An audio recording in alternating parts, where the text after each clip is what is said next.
La fête d'anniversaire de mon petit-fils était la première fois que je les voyais depuis des mois. Ma belle-fille m'a prise à part et m'a chuchoté, « Ne parle pas à mes parents.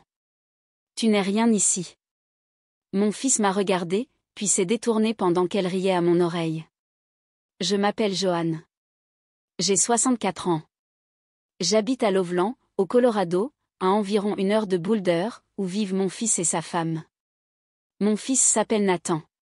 Il était gentil, chaleureux et proche de moi. Nous avons perdu son père quand Nathan avait 15 ans. Après ça, il n'y avait plus que nous deux. Nous nous sommes appuyés l'un sur l'autre. J'ai cumulé 2 emplois, sauté des repas et fait des sacrifices pour qu'il puisse aller à l'université. Je n'ai jamais rien demandé en retour. J'étais juste fière de lui.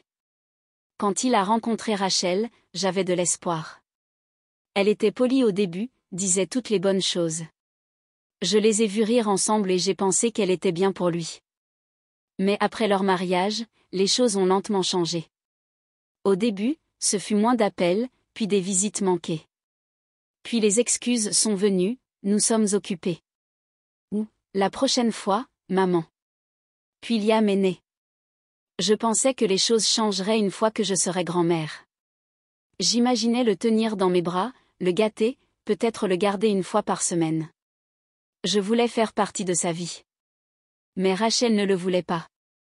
J'ai vite compris qu'elle voulait ses parents, seulement ses parents, au premier plan. On leur a donné les clés de la maison. Ils ont pu le garder. Ils étaient là pour les anniversaires, les vacances et les dîners. Moi, je recevais quelques photos par SMS. Parfois. Je ne voulais pas faire de vagues. Je n'arrêtais pas de me dire que ça irait mieux. J'ai fait un effort. J'ai envoyé des cadeaux, des cartes, des messages vocaux. Je me suis même excusée 1 fois, bien que je ne sache même pas pourquoi, juste pour que les choses s'arrangent. Puis un jour, je reçois un SMS de Nathan, le 5e anniversaire de Liam est ce samedi. Viens si tu veux. Viens si tu veux. Pas d'heure. Pas de, nous serions ravis de te voir. Pas de détails. Juste ça. Mais bien sûr, j'y suis allée. Je n'avais pas vu Liam depuis presque 8 mois. La dernière fois, c'était un brunch précipité dans un café où Rachel avait regardé son téléphone tout le temps et Liam avait à peine parlé.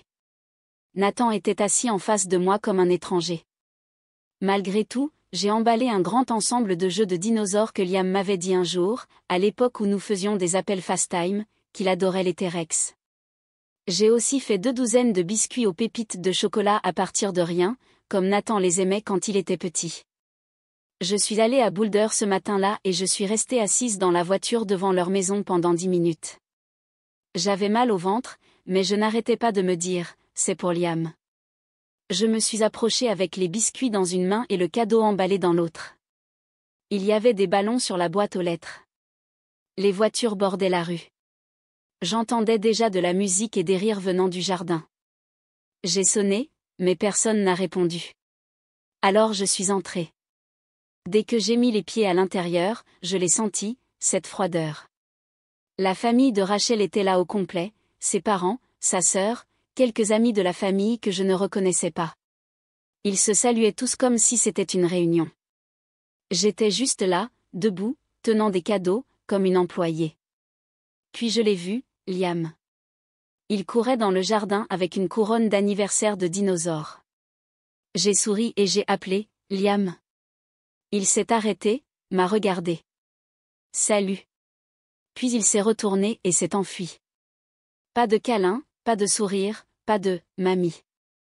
J'ai essayé de ne pas le montrer, mais ça m'a piqué. Je suis allée à la table des cadeaux et j'ai posé le mien. J'ai mis les biscuits sur le comptoir de la cuisine à côté d'un présentoir à plusieurs étages de cupcakes avec des emballages scintillants et des petits drapeaux en cure-dents. Sa mère m'a jeté un coup d'œil et s'est détournée sans dire un mot. Je suis restée là 1 seconde, ne sachant pas quoi faire. Puis Rachel est apparue de nulle part. « Je peux te parler 1 seconde ?» a-t-elle demandé, toute faussement douce, avec ce ton que les gens utilisent quand ils font semblant. Je l'ai suivie sur le côté de la maison, derrière le garage, hors de portée de voix.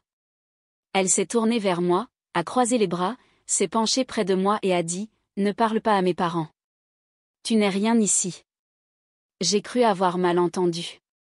J'ai cligné des yeux. Excusez-moi. Tu m'as entendu, a-t-elle dit, son sourire s'aiguisant. Reste juste à l'écart. C'est notre événement. L'anniversaire de mon petit-fils, ai-je dit lentement, en essayant de ne pas trembler. J'ai tout à fait le droit d'être ici. Elle s'est penchée plus près.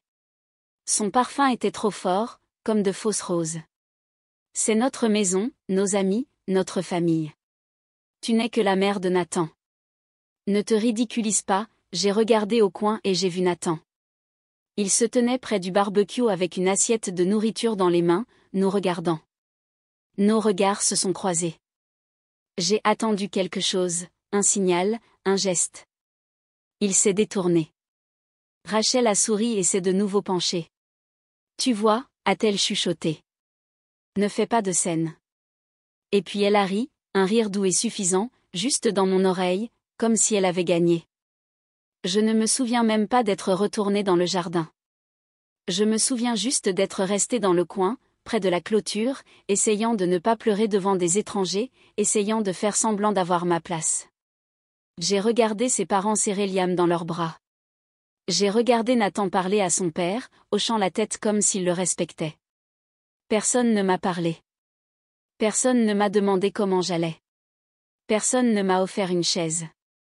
Quand ce fut l'heure des cadeaux, Rachel a fait tout un spectacle en annonçant de qui venait chacun d'eux. Celui-ci vient de mamie et papy Taylor. Oh, celui-ci vient de tante Carly. Même un camion en plastique pour enfants a eu droit à une mention. Mais mon cadeau ? Elle l'a sauté. Elle est passée directement à autre chose comme s'il n'existait pas. Plus tard, j'ai trouvé l'ensemble de jeux de dinosaures derrière une pile de bacs de rangement dans le couloir, toujours emballés. Mes biscuits n'avaient pas été touchés. Ces cupcakes étaient les stars. Je suis partie sans dire au revoir. Personne ne l'a remarqué. Pas même mon fils. Je suis rentrée chez moi et j'ai pleuré. J'ai sangloté dans mon oreiller comme une adolescente. Je ne m'étais jamais sentie aussi méprisée, aussi indésirable. Je n'étais pas en colère d'avoir été ignorée, j'étais en colère parce que j'ai réalisé qu'il voulait que je me sente comme ça. Rachel me voulait invisible.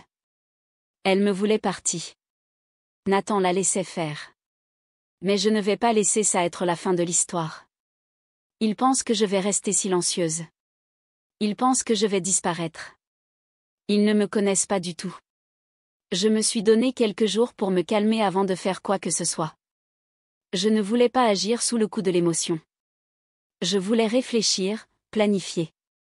Je n'arrêtais pas de me poser la même question, pourquoi mon propre fils a-t-il laissé cela arriver ? Et la réponse n'arrêtait pas de me frapper à l'estomac, parce qu'il l'a choisi. Pas une seule fois Nathan ne m'a défendu. Pas quand on m'a dit que je n'étais rien. Pas quand Rachel m'a humiliée. Pas quand notre petit-fils m'a regardé sans me voir. J'ai élevé ce garçon. Je lui ai tout donné. Et maintenant, je ne valais même pas une assiette à la fête. Alors j'ai pris une décision. Je n'allais pas les confronter. Pas encore. J'avais été l'étrangère dans leur petite maison parfaite. Maintenant, j'allais travailler de l'extérieur. J'ai commencé à passer des appels, d'abord à ma vieille amie Tammy, qui vivait toujours près des parents de Rachel. Le frère de Tammy avait travaillé avec le père de Rachel. Elle avait assisté à quelques événements au fil des ans et m'avait toujours dit que cette famille n'était que poudre aux yeux. Ces gens ne se soucient que de l'apparence, pas de la réalité, m'avait-elle dit. Puis elle a ajouté, tu sais, j'ai entendu quelque chose il y a quelque temps. Je ne sais pas si c'est vrai, mais quelqu'un a dit que le père de Rachel avait eu des ennuis avec son ancien partenaire commercial. Quelque chose de juridique. Ça m'est resté. Je ne voulais pas fouiller dans la boue comme une méchante, mais après la façon dont ils m'avaient traité, je n'allais plus me sentir mal. Ils ont déclaré la guerre quand elle m'a chuchoté à l'oreille que je n'étais rien. Je suis allée en ligne, j'ai cherché les archives judiciaires publiques du comté de Boulder. Ça a pris du temps, mais finalement, je l'ai trouvé, procès civil, fraude, réglé à l'amiable, une affaire immobilière qui avait mal tourné. Le père de Rachel avait apparemment induit quelqu'un en erreur sur les lois de zonage. Puis je me suis souvenu d'autre chose. À l'époque du mariage de Rachel et Nathan, son père n'arrêtait pas de se vanter d'un grand investissement immobilier près de Denver. Il disait que c'était de l'or en barre. Il se comportait comme s'il était de la royauté. Et s'il ne l'était pas? J'ai commencé à creuser. J'ai consulté les registres de propriété liés à son entreprise. J'ai découvert que quelques-unes d'entre elles étaient en défaut de paiement d'impôts. L'une avait même plusieurs privilèges de constructeur. Ce n'était pas seulement quelques mauvaises affaires, il croulait sous les dettes et le cachait. C'est là que l'idée m'est venue, si tout le monde de Rachel était construit sur l'image, sur le pouvoir, que se passerait-il si je retirais discrètement ce masque? Je ne voulais pas blesser Liam. Je ne voulais pas réduire toute la famille en cendres, mais je voulais que Rachel et Nathan ressentent ce qu'ils m'avaient fait ressentir, seul, indésirable, effacé. J'ai commencé petit. J'ai écrit une lettre manuscrite à Nathan. Pas de drame, juste la vérité, tu as tourné le dos à ta propre mère pendant que ta femme m'humiliait. Je ne sais pas si tu te souviens de qui tu étais, mais moi oui. Ce garçon me manque. Je ne sais pas qui est cet homme. Pas de réponse. Puis j'ai envoyé une deuxième lettre. Celle-ci était pour les parents de Rachel. Elle comprenait des pages imprimées des dossiers judiciaires. Juste des copies, pas de mots, pas de menaces, pas d'adresse de retour, juste des preuves.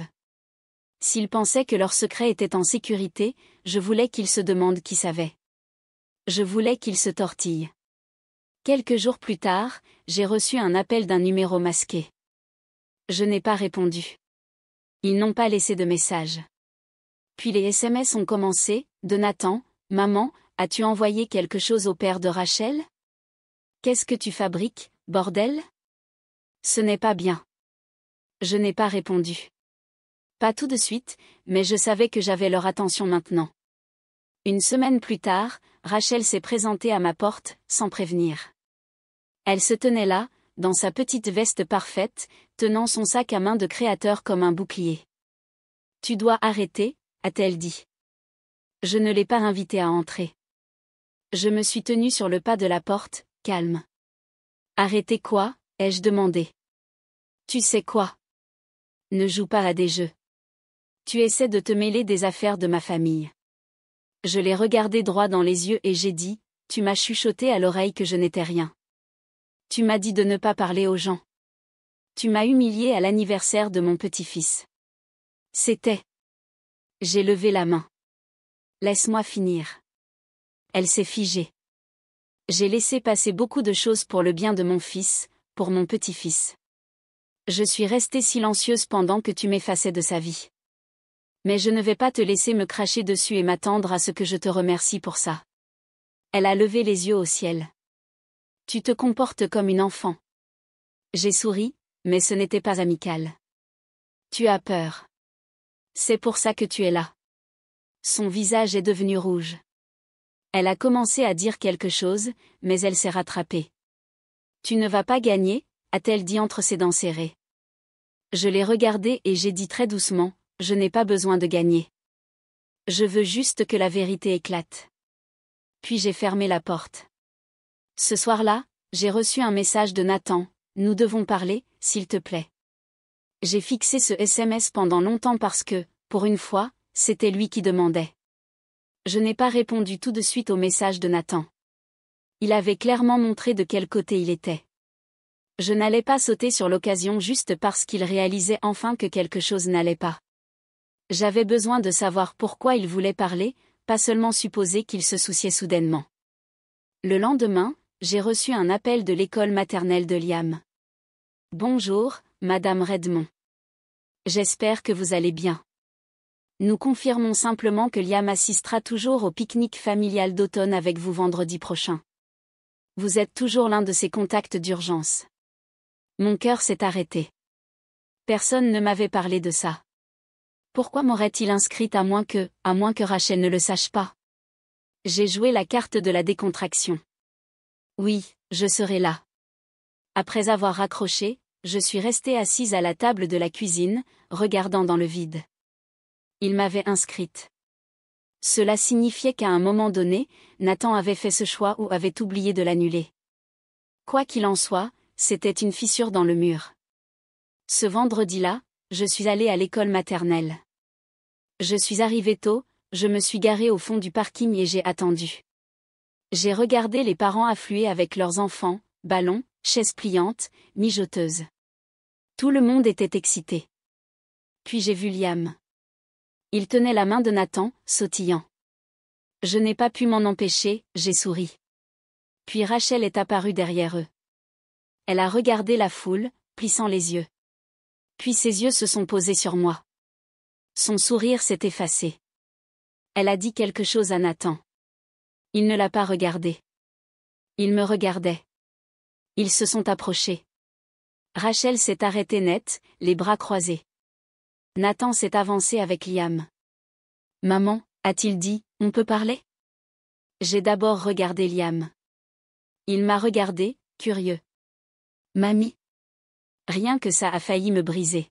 « Je t'ai apporté quelque chose », ai-je dit en sortant un petit porte-clés T-Rex de mon sac. « Pour ton sac à dos. » Son visage s'est illuminé. Rachel a sifflé, « On ne fait pas ça ici. » Mais Nathan a levé la main. Il s'est agenouillé à côté de Liam. « Va t'asseoir avec ta classe une seconde, mon grand. » Liam s'est enfui. Je l'ai regardé disparaître dans la foule. Puis Nathan m'a regardé, le visage fatigué. « Je suis désolé, » a-t-il dit. Rachel s'est tournée vers lui. « Nathan. » Il l'a ignoré. J'aurais dû dire quelque chose à la fête. Je savais qu'elle dépassait les bornes. J'ai figé. Je n'ai rien dit.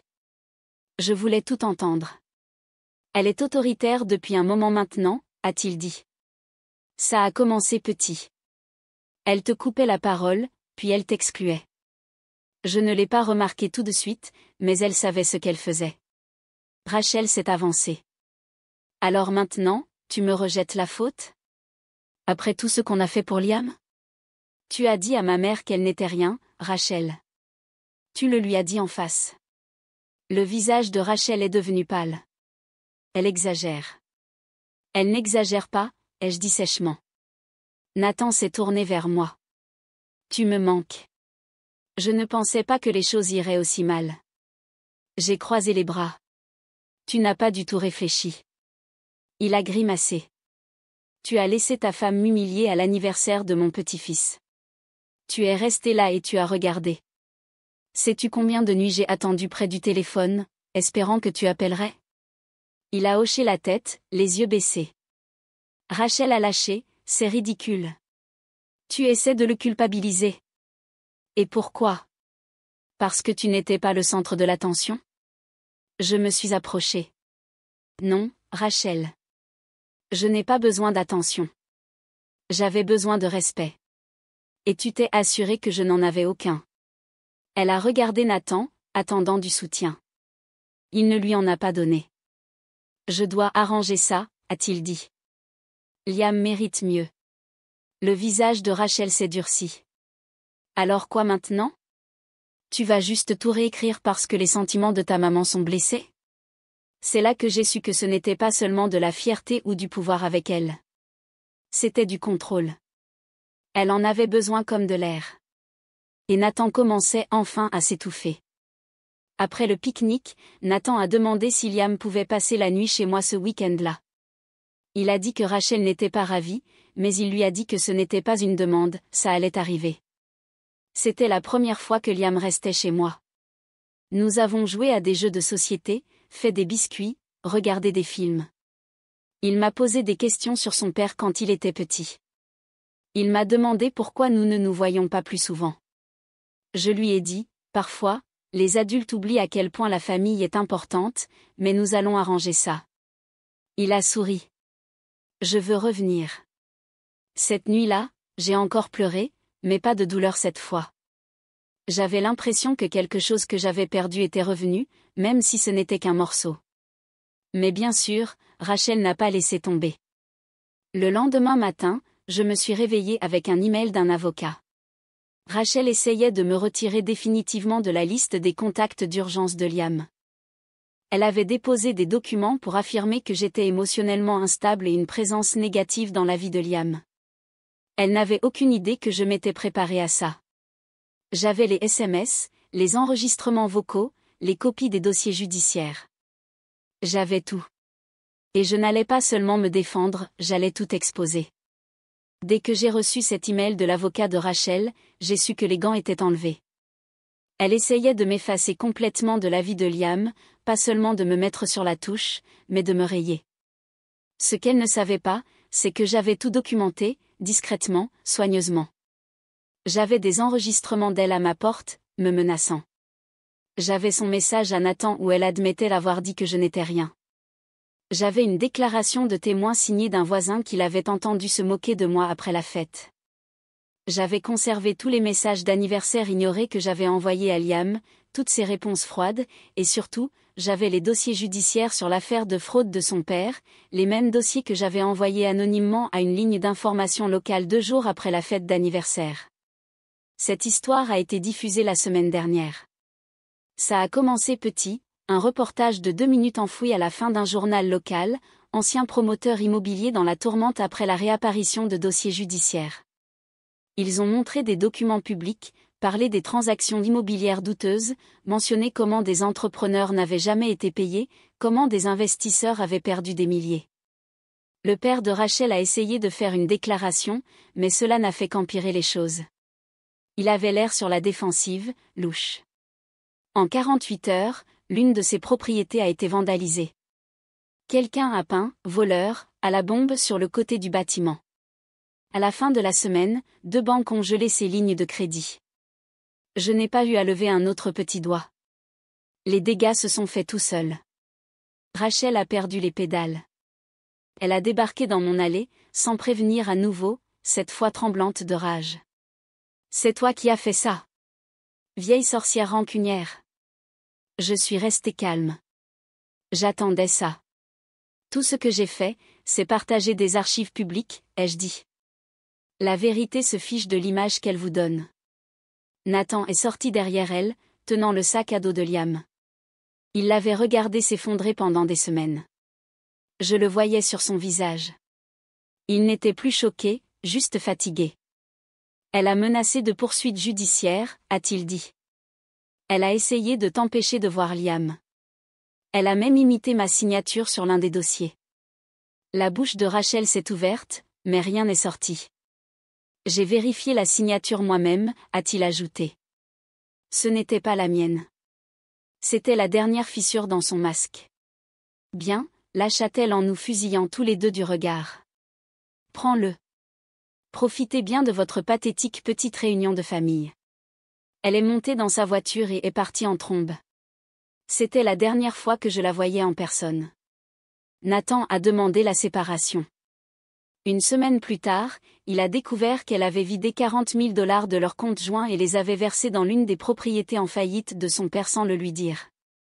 Elle a essayé de le cacher en invoquant des erreurs de comptabilité. Puis il a trouvé les emails.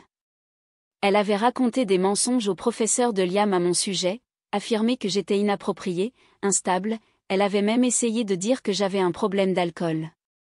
Tout était faux. Il a apporté les emails à son avocat. Le juge n'a pas apprécié qu'un parent essaie de rompre un lien grand-parental par dépit, surtout sans preuve. Rachel a perdu la garde partagée. Liam vit maintenant avec Nathan. Je le vois tous les week-ends. Je vais le chercher à l'école le mercredi. Elle le voit 2 fois par mois, sous surveillance. Ça ne s'est pas arrêté là. Vous vous souvenez de ses privilèges sur les propriétés du père de Rachel ? Il s'est avéré que l'un des entrepreneurs impayés avait un avocat qui avait une dent contre lui. Après la diffusion du reportage, 3 autres procès ont été intentés contre lui. Aux dernières nouvelles, ils ont saisi 2 de ses immeubles commerciaux. Rachel a emménagé chez sa sœur à Fort Collins. Elle a essayé d'effacer ses réseaux sociaux. Elle m'a bloqué, Nathan, même l'école maternelle de Liam, mais elle n'a pas pu bloquer les retombées. Elle a perdu tout ce depuis quoi elle me regardait de haut. Quant à moi, je ne vais pas prétendre être sortie de tout ça sans cicatrice. La trahison me pique encore, sachant que mon propre fils a détourné le regard pendant si longtemps. Ça ne disparaîtra jamais complètement, mais il essaie. Nathan reconstruit, brique par brique. Il a commencé une thérapie. Il s'est de nouveau excusé, pas avec des mots, mais avec des actes, en étant présent, en me laissant faire réellement partie de la vie de Liam. Et Liam, il sait qui je suis maintenant. Il court dans mes bras quand il me voit. Il demande mes biscuits. Il dit à ses amis que je suis là, mamie cool, qui connaît les noms de dinosaures. Et quand il a eu 6 ans le mois dernier, il voulait sa fête chez moi, juste moi, Nathan, quelques-uns de ses amis d'école, et des ballons partout. Nous nous sommes assis sur le porche après, juste moi et mon petit-fils, regardant le coucher de soleil. Mamie, a-t-il dit, tu seras toujours là, n'est-ce pas? Je l'ai serré fort dans mes bras. Toujours, mon bébé. Toujours. Alors non, je ne suis rien. Je ne l'ai jamais été. Il ne le voyait tout simplement pas. Maintenant, il le voit.